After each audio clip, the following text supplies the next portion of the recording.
Jackie and I and Paul are located in Albania, but we're not there for the Albanian people or the Albanian country. We are there for missionaries.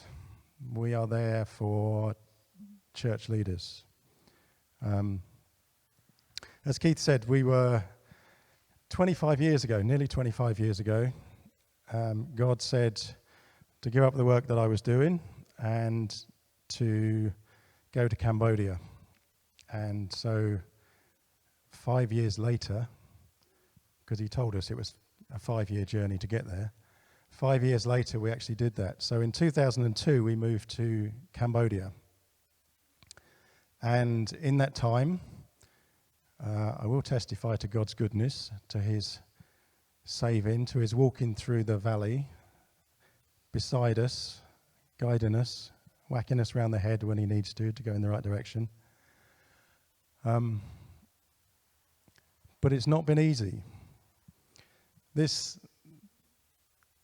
slide that's up here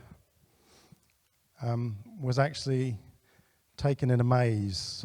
So we as a family did a maze, and to get to the finish was quite an achievement because you kept going the wrong way and turning up where you didn't expect to and all this sort of stuff. The statistic scares me, but research was done in America by one of the professors of the big universities, Christian universities, that basically says that 40% of Christian leaders finish well.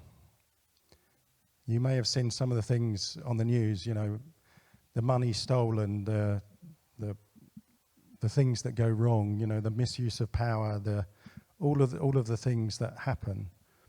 40%, as they were checking people coming back off the mission field or church leaders, were finishing well. And you go, that can't be right. But we've seen marriages fail. We've heard of suicides. We've been very nearly we were part of that 60%. Before going to Cambodia, I used to be responsible for database systems throughout Europe and Africa for a company that designed and built oil rigs. You could have, you know, when something went wrong, you could have project managers with 200 engineers sitting there doing nothing because the computer systems weren't working. And basically all they got paid for was their time. So every minute that you took to do that, fix that, there was somebody wanting to shout at you. And my response to them used to be, shut up, get off the phone, let me do my job, and it would take less time. It was less stressful than actually going into Christian work. After 5 years in Cambodia, we were taken off the field. I had a breakdown just because of the pressure that Christians, organizations, myself, the needs that you see all around you were putting on. It was where we were, it was actually, and I know this is normal for doctors and nurses and things like that, but it was had actually become life and death decisions for people. The decisions making would actually make the difference as to whether people had enough food for 7 months of the year, and in fact a wrong decision by our organisation changed that to 5 months of the year where they had enough food at one point. So these things actually, there's a tremendous pressure that goes with serving, it seems. Self-induced, not intended by God, not at all. I mean, Jesus said, my yoke is easy and my burden is light, so what's going wrong? And there is something going wrong, I'll tell you. So we were taken off the field, and while we were off the field, we got given a place to go. We actually went from Cambodia to Chiang Mai and was looked after. So we were well cared for, and not everybody is, I have to say.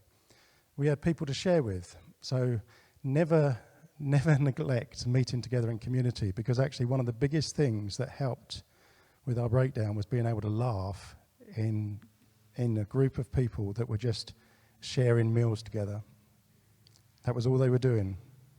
On a weekly basis, there was somebody that opened up their home and invited all of the singles that were working with the Bible translators round to have a meal.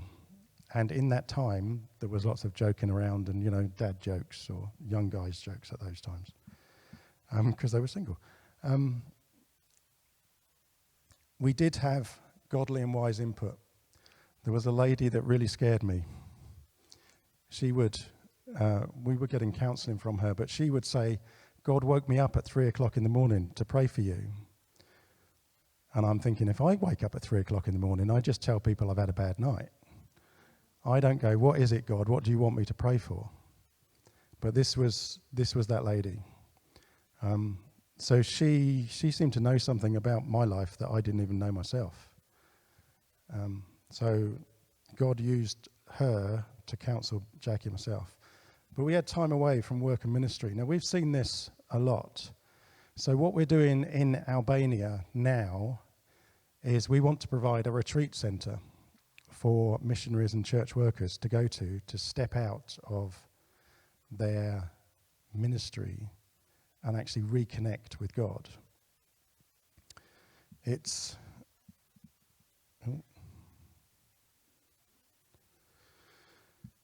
actually something that is quite difficult. I could tell you all the difficulties, I could tell you all this stuff, but I thought I would go with a guy that you might think is not prone to this sort of stuff. So I thought I'd look at Elijah's burnout rather than my own. So Keith said I had a bit of time, so we just need to cover 1 Kings chapter 16 to about 21. Chapter 21, that is, 5 chapters.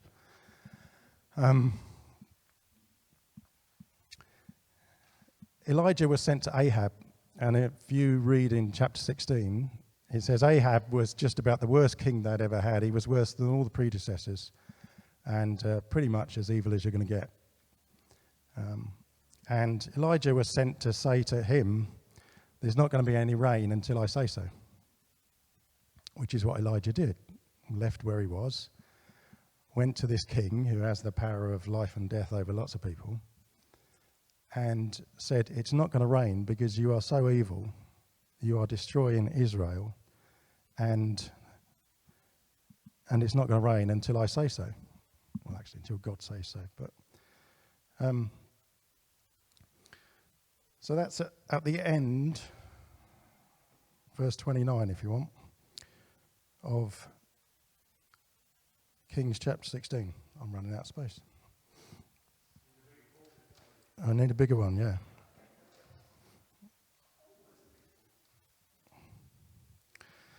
So what does God then do? That's not the end of his ministry in that case. Now he's taken away, and he's taken to a ravine, a river that will dry up in the dry season. That's what a wadi is.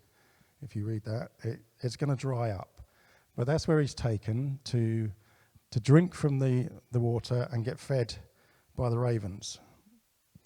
So he's there for a while until the water dries up, and then he's sent off, and God says, I've prepared a widow to provide for you. I don't think anybody told the widow, because she didn't seem to know that Elijah was coming. And Elijah just seemed to pick the first widow that he saw. Well, there's one, I'll have that one. It doesn't say he sort of recognized. The woman said, well, I think you've picked the wrong one because, I'm just about to make my last piece of bread and die. And Elijah says, well, before you do that, can you make me some?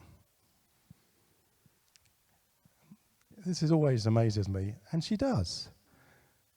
And it says that her flour and her oil didn't run out. That was the miracle of God.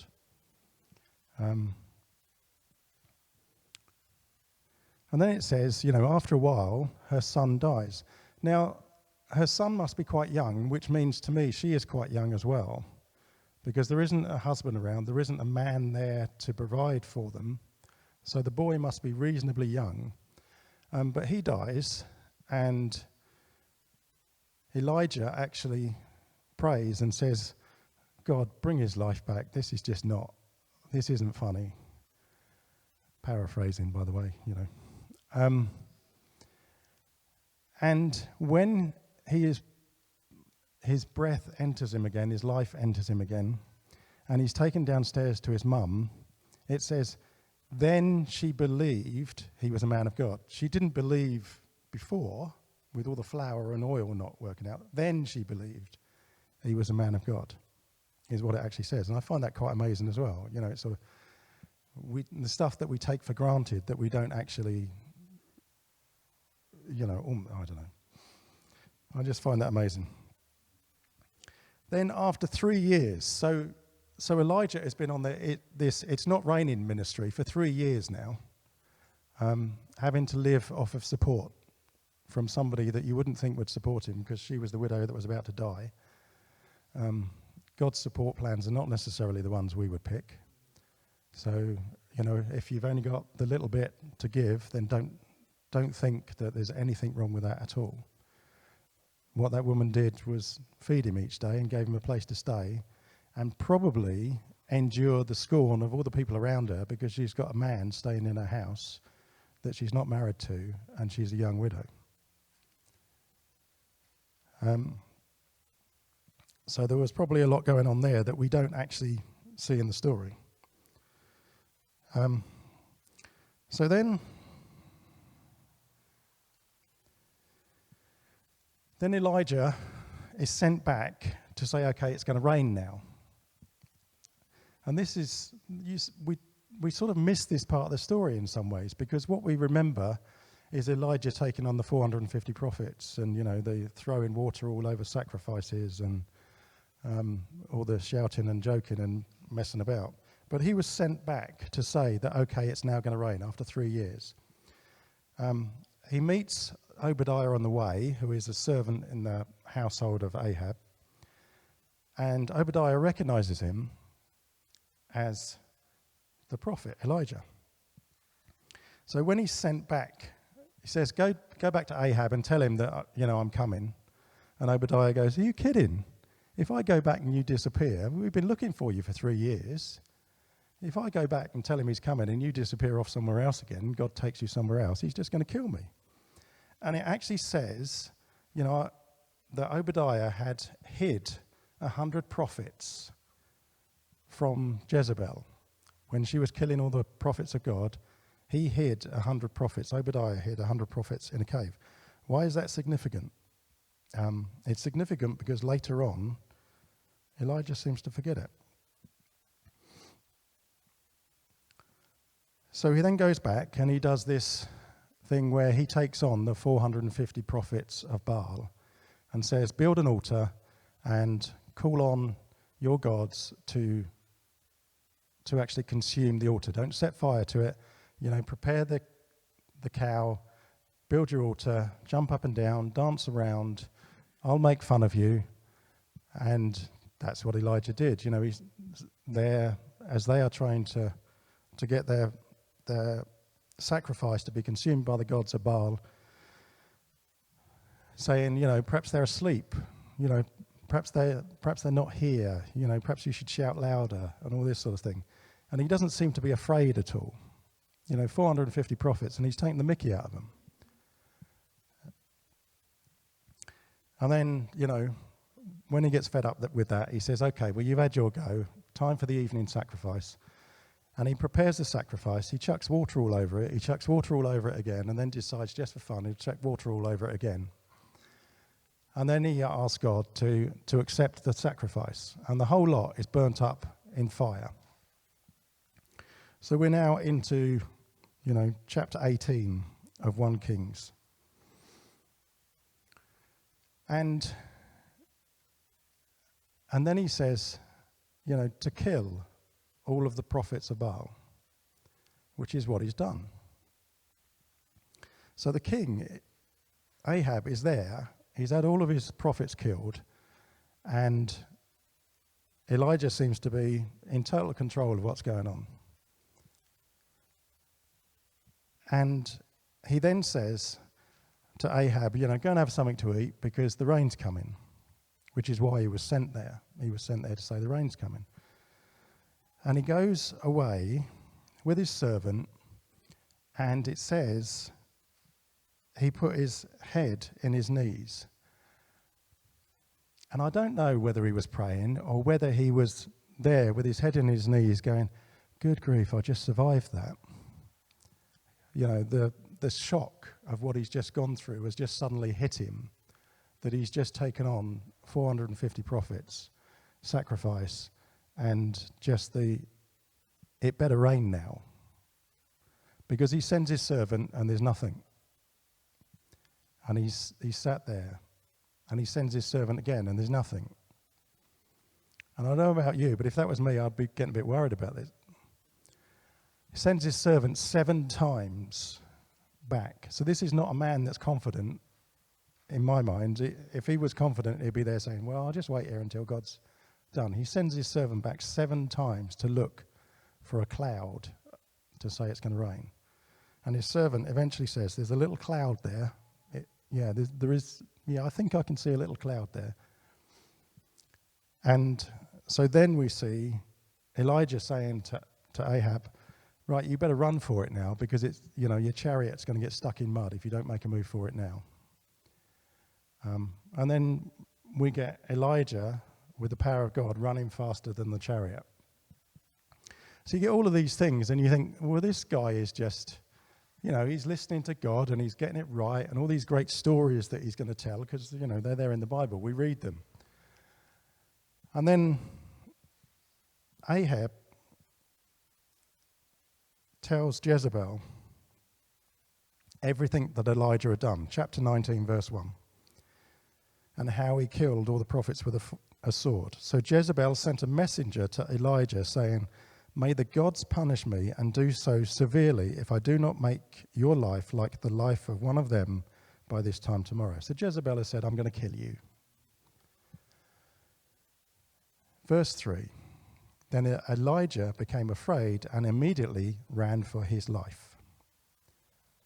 When he got back to Judah, it says Beersheba, when he got back to Judah, he left his servant there back to Judah because he felt safe in a sort of home environment. He left his servant there and he carried on into the wilderness a day's journey. And there he sat under a broom tree and he prayed that he might die. So Elijah now is totally defeated. He just wants his life to end, but not at Jezebel's hand. He wants his life to end. He says, I've had enough, Lord, take my life, for I am no better than my ancestors. I mean, it's been said today, you don't feel worthy to stand up here and lead worship. That's true, we're not. But by God's grace, we are. God calls us to things that we're not worthy of. I know who I am. The fact that we've spent nearly 20 years overseas is only by God's grace. Seen his provision many times. Seen his care for us as we get it wrong. Seen his care for us as we burn out the people that he had already put in place to take care of us. We did return to Cambodia. We did carry on with ministry, and we've seen many, many families hurt. We've seen many, many things that I would say makes it more difficult than God wants it to be. We are now in Albania because we want to serve those missionaries. So we are with an organisation called Ministry Essentials. I have a few of these around if anybody is interested afterwards. So we have the vision to help. But first I want to see what God did with Elijah, because this is part of the story you probably won't have picked up on. So Elijah is laying under a tree wanting to die. And what does God do? It says he sent an angel and told him to eat and drink. And then he slept again.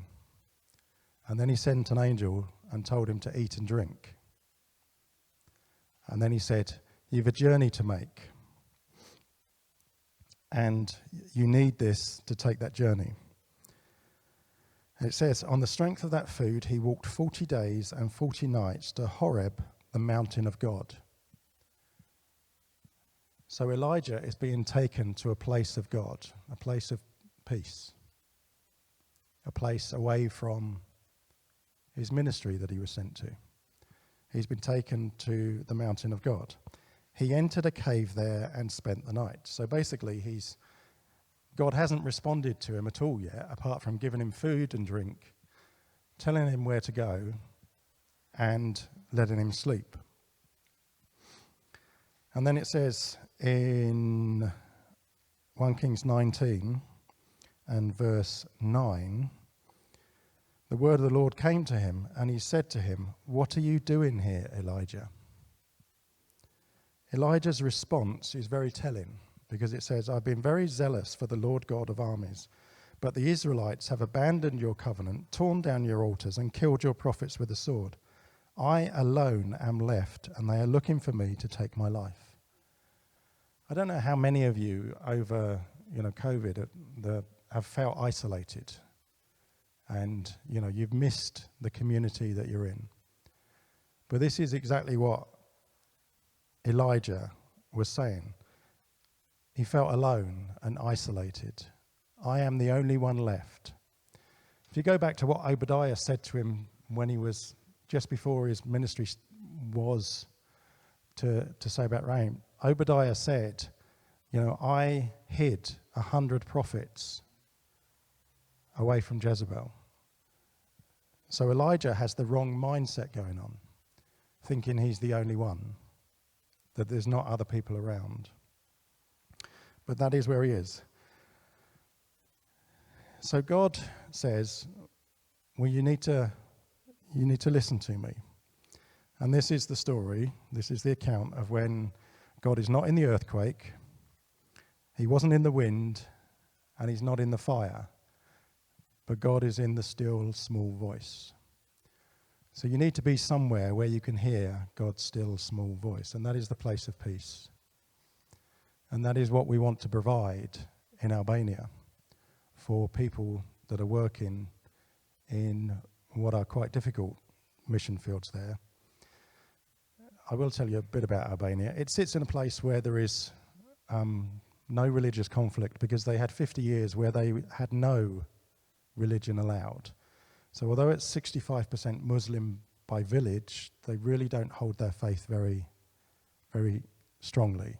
So we've been into a Muslim village and said, we're Christians, and can we do this, that, and the other, and build a place of silence here? And they seem to be saying, yeah, that sounds good. They know we're Christians. But the surrounding countries, so North Macedonia, Kosovo, Serbia, Croatia, they're quite difficult places to work. So there's a lot of missionaries around there. It's the Balkan area. There's a lot of missionaries around there that have a difficult existence just in living life in a house in the community that is a totally Muslim community. So for those and anybody else that wants to come, we want to set up a retreat centre. That is what God is calling us to do. When Elijah heard the still small voice, he went out, and God said to him, "What are you doing here, Elijah?" And Elijah says exactly the same thing again. "I've been zealous. All the Israelites have abandoned your covenant and killed all your prophets, and I'm the only one left." What does God say to him? He told him to go, return by the way you came to the wilderness of Damascus. You are to anoint Hazael as king over Aram. You are to anoint Jehu, son of Nimshi, as king over Israel, and Elisha, son of Shaphat, as prophet in your place. So is God taking away his ministry? I don't think so. What he is doing is actually giving somebody he has to train up, a prophet in his place. So Elisha is going to become what Elijah is doing. So he has to train him. But that means he has somebody that is walking with him day by day, that is not his servant, that he will be able to talk things out with. God has just given him community. In Psalm 46:10, it actually says, in my translation, stop your fighting and basically let God do the fighting. See that God is able. Stop your striving was the version that Keith read this morning. And that's what God is doing for Elijah. He's saying, anoint this king over here, anoint this king over there, and they are going to deal with Ahab so that you don't have to. And Elisha is going to clear up any mess that they leave behind when you read it. So how did God treat the burnout? He fed him, gave him water, let him sleep, and then gave him community so that he could work in community, and said, it's my battle, it's not yours. Oh, and by the way, there are 7,000 in Israel that have never bent the knee. So your mindset is completely wrong. So Romans 12:2 tells us to be transformed by the renewing of our mind. And that is something that is possible. I'll tell you one of the stories.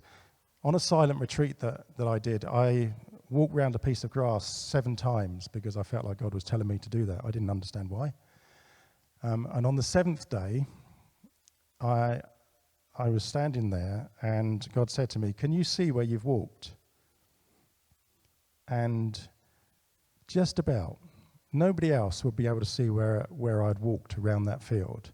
But because I'd walked around the field 7 times, I could see the path that was there.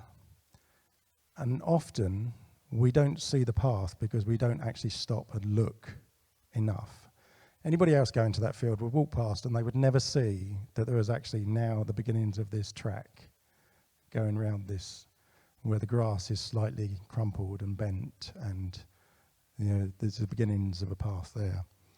So sometimes we need to stop and look and see and listen, and we need a place of peace to do that.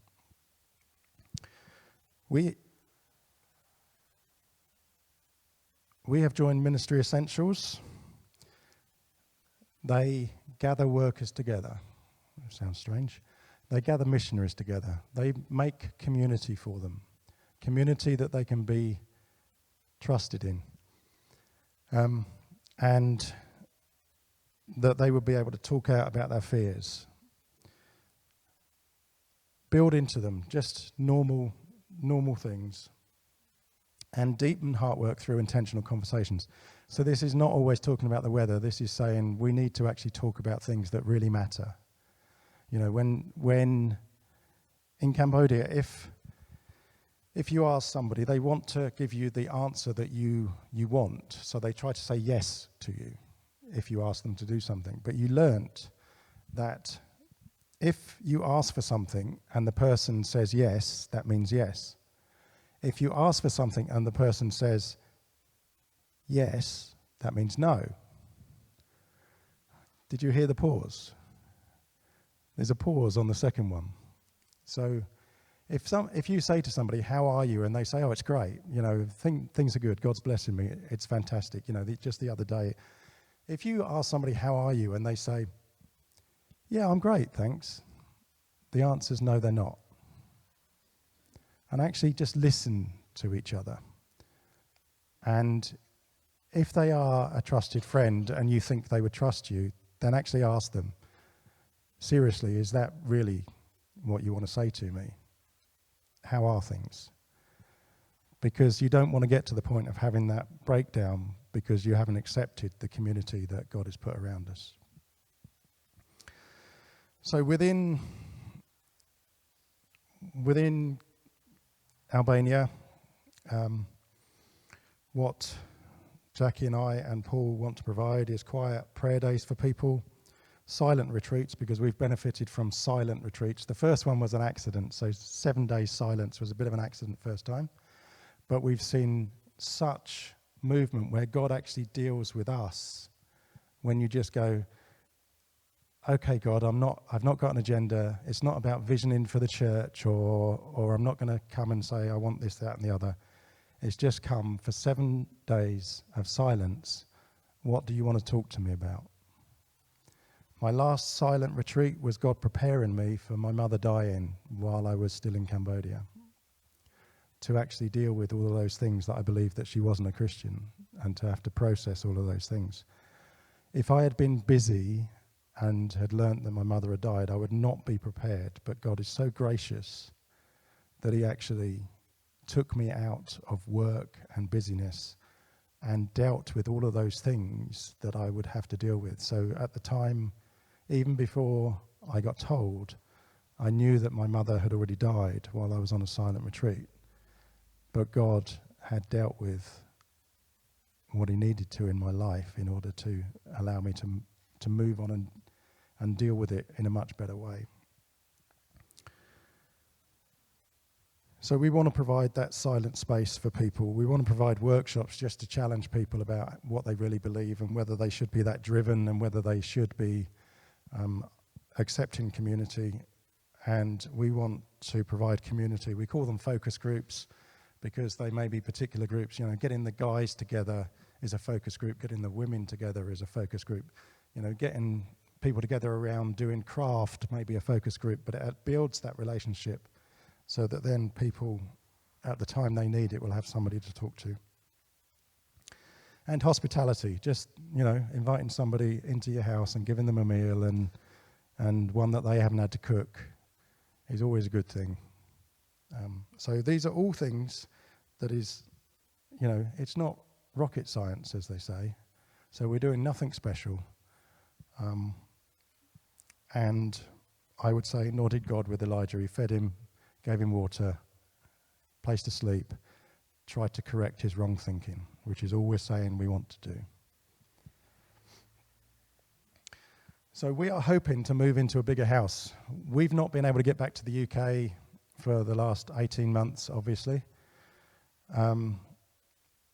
And so we haven't been able to raise support. We moved to Albania 2 years ago, straight from Cambodia, 17 years in Cambodia, straight to Albania, because we needed to get Paul into school and settled. He was moving to middle school. And so we have basically been on maintenance mode of just keeping things running. So our next house is this one there. It's on the outskirts of the city. It's sort of agricultural. It's got space for us to do those things that we talked about. And it's quiet. So those are the views out the back of the house, just for, you know.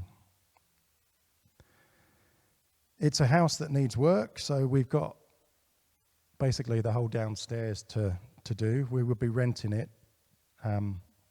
It's going to cost about £450 a month, but we haven't been able to spend that amount of money on rent, so this is a faith step for us. So it needs, you know, doing up downstairs, and we've got an agreement with the owner that we would not have to pay rent for 10 months, but we then have an agreed list of all the things we have to do to improve their house. So our long-term vision is a place in the mountains, and God is leading us to a place there, which, as I said, is a deserted Muslim village that God may well be talking to us to buy the whole lot or to rent the whole lot. Again, we've been told if your vision is doable by yourself, it's probably not from God, because God wants you to rely on him. So our vision that God is putting before us is definitely not doable by us. You know, my bones creak and all this sort of stuff, and I'm feeling that, you know, it should be younger guys that are taking this on, but hopefully we'll have the community and partnership with us. So again, we want it to be that place of peace. It is, when we've been to this place, it is just totally silent. All you can hear is the birds. You can't hear traffic anywhere. It's just incredible what God is presenting before us. And we're currently in talks with the people that owned it. So all of the owners, when communism fell, they just moved to the road that was built about 5 miles away. And they are there, and they are willing to talk to us about having a Christian centre in the midst of that village.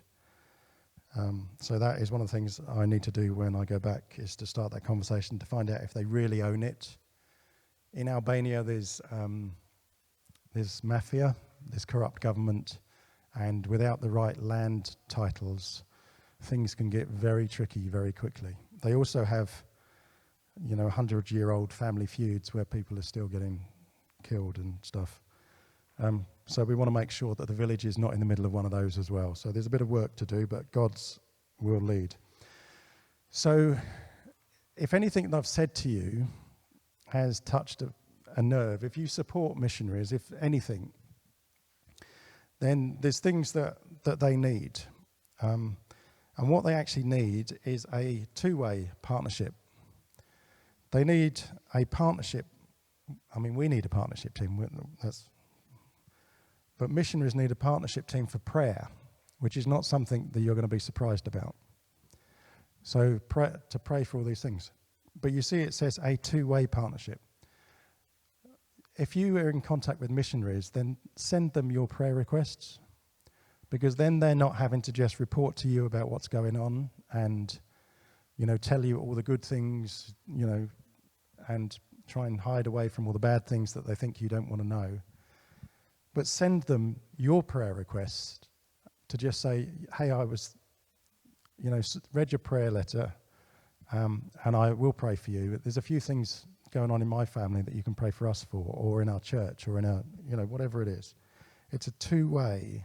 It's part of being community that Elijah says, I'm the only one left. And that's how it feels sometimes. You're detached and forgotten, because you can communicate and, 2 people actually respond to you from your newsletter that goes out.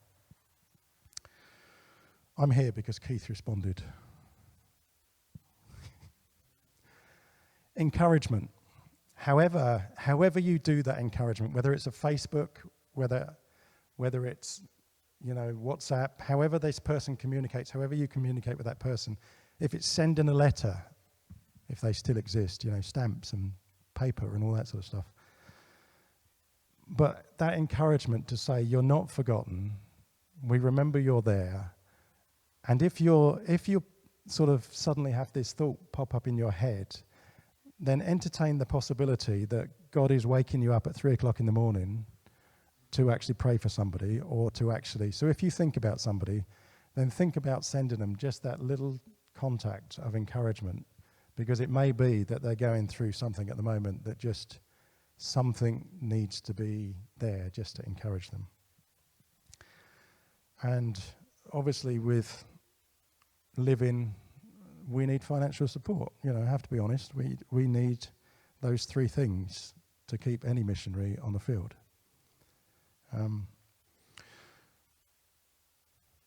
So that is all I'm going to say. Sorry I took longer than I should have done. It says 12:53 on my... I'm in an Albanian time zone.